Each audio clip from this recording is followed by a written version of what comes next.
Hi, I'm in the Shelby TV studios today with Jeremy Peruski, who's running for Michigan's 10th District Congressional seat. Jeremy, thanks for being with us this morning. Oh, thank you for having me. I appreciate the time. So why don't you just start out by telling us a little bit about your background, maybe where you're from, where you reside, educational and professional background that qualifies you for this congressional seat. Okay. So I was born and raised up in Deckerville, Michigan, up in the upper part of the thumb. I was raised on a small dairy farm up there and went to Michigan State.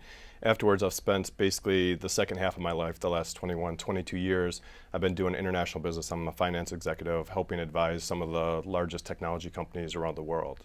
Okay. And a couple of years ago, my father was diagnosed with cancer and ended up passing away later. It was later in 2016. And it was one of those situations where you kind of hit a reset button in your life.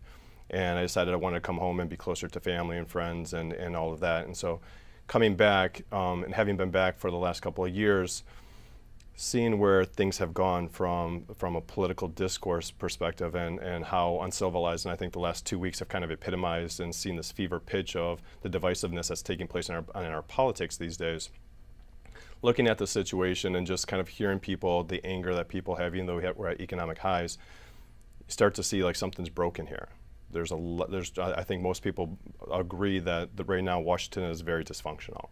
And so trying to think about how do we fix this? Because right now, if you look at, and having been doing business on a global basis, I see where the world, like technology and where the world is going and where it's going forward. And you see a lot of countries around the world that are basically like, you guys can keep arguing about whatever you want to argue about today, and we're going to keep moving forward, and they're moving forward at lightning speed. And at the same time, we're just spinning our wheels.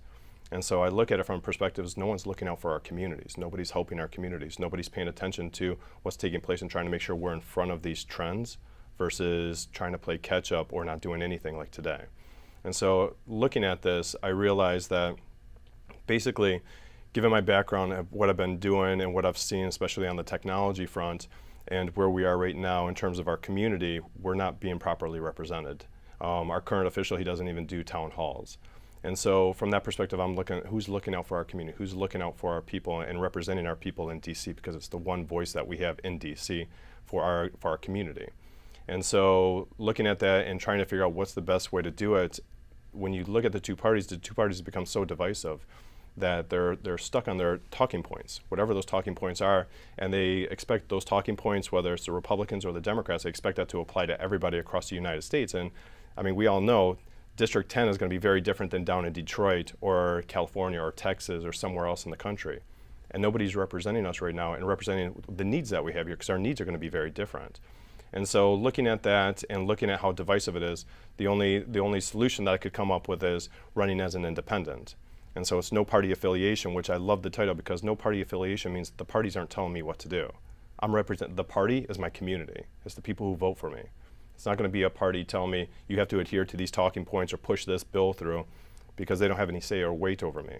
But at the same time, I'm doing it independent of all the PAC, the special interest money, the stuff that's corrupted a lot of our system. It's all been self-funded or through small donations.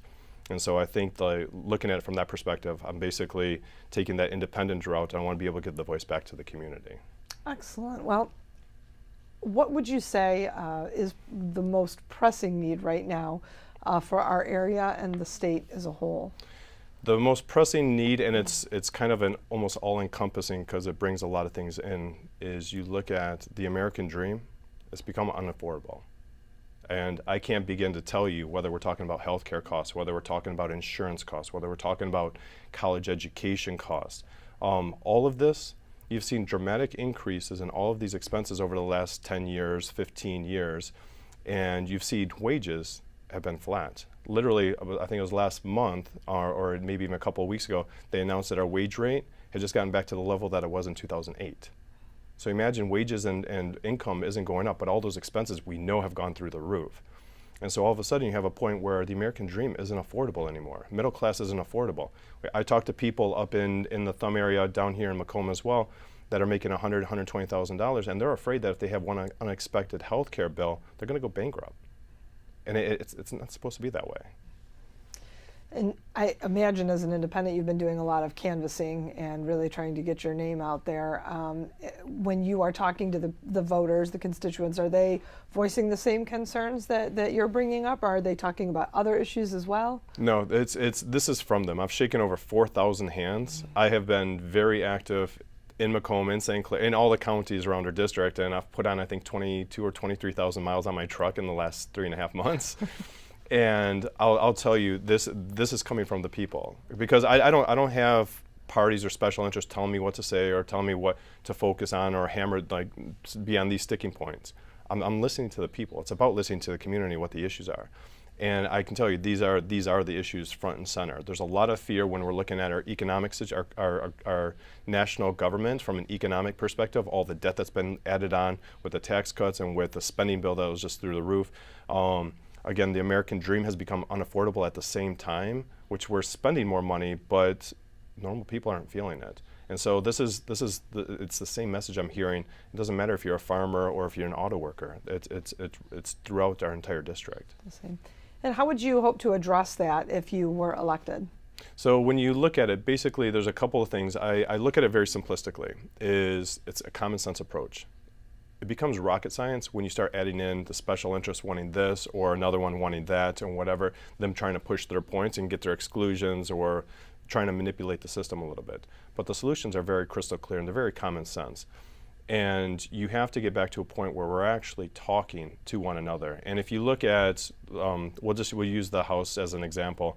In Congress right now, there's called the Problem Solvers Caucus, which basically is taking people it's a group of Republicans and Democrats. Every time one comes in, another one has to come in with it. They're up to 38 people right now. But basically, they're guys that are like, let's figure out what we can agree upon. You get 25% of what you want, I get 25% of what I want, and America takes a step forward. But it's about sitting down and having that compromise that legislators are supposed to. Not yelling at a fever pitch, not insulting the other side one way or the other, because you represent all the people.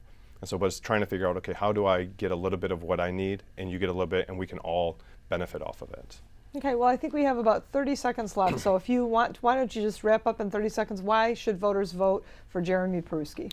So I think if people believe that right now the system is dysfunctional, that this fevered pitch, the arguments, the anger that you're seeing on both sides has gone so far that people don't even want to sit down and help talk about the issues that we're facing on a day-to-day basis.